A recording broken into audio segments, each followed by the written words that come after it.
I really want to say thank you to all of the people that has been with me and really integrating these messages. I've never really formally thanked all of you. I truly love every one of you. I'm grateful that we are here together anchoring truth. I'm grateful that we are able to truly bring forth that which is remembrance. Because what truly is important in this new age is not about separation. It's about willing in that which is love and sharing that. I'm grateful for all the people that share the information. I'm grateful for all the people that comment and say that the message resonated with them. I'm very, very grateful, and I love each and every one of you. I really, really do. As you can see, we are in a new environment. So many miraculous things has happened in my life, and one thing that people must understand as it pertains to this limited world is when you start anchoring that which is miraculous, when you start making spirituality normal, then what the ego wants to do is sabotage you. The ego is going to say, oh, that's, too good to be true, or, good things don't last forever. It's like every time something good happened, something quote unquote bad tried to happen. Don't say something bad happened when something good happened. Say it tried and it didn't succeed. Like, I was going through some issues with the apartment I was living in, and I'm steadily every day trying to get it together, trying to fix the issues. And then one day the complex calls me and says, the ceiling is basically curving, and it's looking like it's going to fall. So I don't think it's going to be, safe for you to live there. We have this other apartment, a brand new apartment, and you'll be the first person that we ever did an apartment transfer with, if you're interested. Yes, I jumped with joy.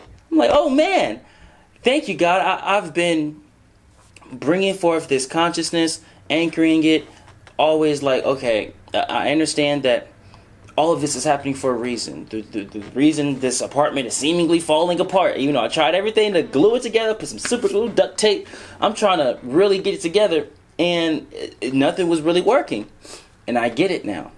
See, when you're going through the muck, all God asks for you is just to trust.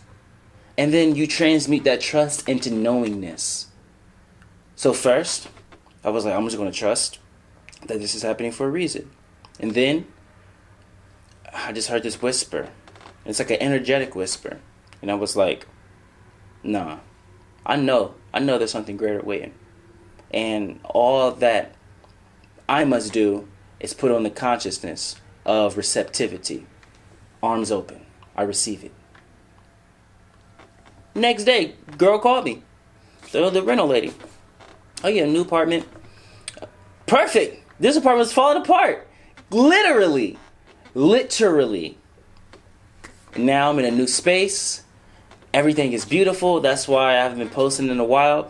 That's not even the only thing. So many things has been happening and going on. And this is like an update. I'm just happy. Like, another thing. The music. I've been making music for a very long time. Like 10 years.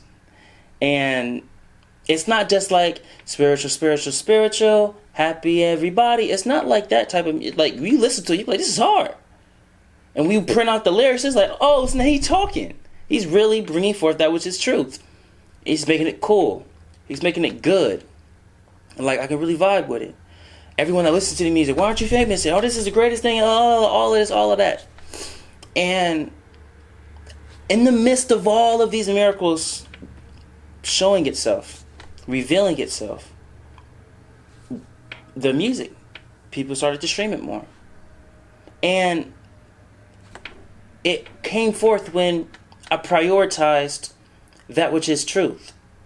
When I understood, because as a child, I can remember in 5th grade, I was trying to pull girls, and the only way I knew how to was to be deep. I remember this conversation vividly. Someone was going through some turmoil in their life with their family. We're in 5th grade. I sent the girl a long paragraph, like some super Dr. Phil psychology, like of how she can fix this and a solution that will help. And what she responded back was, why are you this deep and you're this young? I didn't know that this was a part of who I really was. See, when I understood that I can form basically philosophies and ideologies out of thin air, I thought, oh, then that means I must be someone involved in music. Well, yes, that's true, but just don't limit yourself. See, God says, whatever serves, do it, but don't think that that's the only thing you must do. Do not limit yourself. This is a testimony of when you put on the consciousness of that which is miraculous. Miraculous things shall and will appear in your life.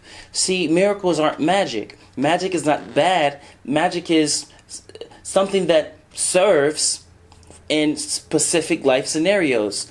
The same with miracles. They serve in specific life scenarios. When you put on the consciousness of that which is miraculous, however, it's not something that you expect. Like, I didn't expect to get a new house. I didn't expect for people to really start streaming my music. I didn't expect for these messages to reach thousands and thousands of people. I didn't expect to get this job or that job. I didn't expect none of this. Because miracles are not about expectation. Miracles are uncontrolled. See, when masters like Yeshua and Buddha would experience these cities means spiritual gifts, great spiritual gifts. That's what a city is. It's a very powerful spiritual gift. When these beings would experience these cities, for example, when Yeshua, seeing someone lost their ear, put his hand over their head and the ear came back, that's not something that he controlled. That's not something he expected. It's a miracle. It may look like he expected it. It may look like he was controlling it. That's not how miracles operate. Miracles are uncontrolled. Basically, you put on the consciousness. You say, listen, by my name, I affirm that which is the will of God. In me, as me, I embody it now. And so it is. Now, every single action you make is a part of God's will. So when something is in front of you that doesn't necessarily align with bliss or love, A.K.A. God's will, then you take a second and you show up. I'm here. God, what would you have me do? God simply says, put your hand over the person's head. The person just does the action. The person doesn't expect anything to happen. That's not how God works. That's not how miracles work. It's only humans in density that expect. Because if you are truly that which is abundant, when you say you're made in the image of God, then that means you are abundant. When you are abundant, you need not anything. Even in people's religions, in the beginning of their scriptures, it tells you that God is a powerful entity that needs not anything. Well, if it needs not anything, there's no need to expect. Because expectations are, I expect a specific result. Well, if you have a result already within you before you go outside of yourself, then nothing from the outside can provide you with anything. Therefore, expectations are null and void. So when Yeshua, for example, would put his head or put his hand on someone's head to heal their ear, it's not that he's saying, oh, please, God, make sure this ear comes back. It's just, I'm following what you're asking of me, God. Maybe you want me to stop the bleeding. Who knows? Put the hand over the head, release it. Oh, your ear's back. Oh my gosh, you just did the miracle. And what will Yeshua say? Of the flesh, I am nothing. You don't truly anchor that which is miraculous if you're still abiding by these physical laws. When people like that, what masters would tell you, listen, stop being of the world. This is what they mean. Stop expecting things. Stop controlling things. And I promise you, the fact that you putting on the consciousness is all that's required. The fact that you're doing this, the fact that you're listening to these type of videos, the fact that you're trying to better yourself, that's all that's required. Trust and then know. You transmute your trust into knowingness. If you're interested in booking a one-on-one session with me, click the link in the bio. And if you're interested in joining our mystery school, DM me first and I'll give you our free 3-day course. Because if you aren't willing to integrate at least 3 days with God, why are you trying to do it in ministry school? With that, we say welcome home.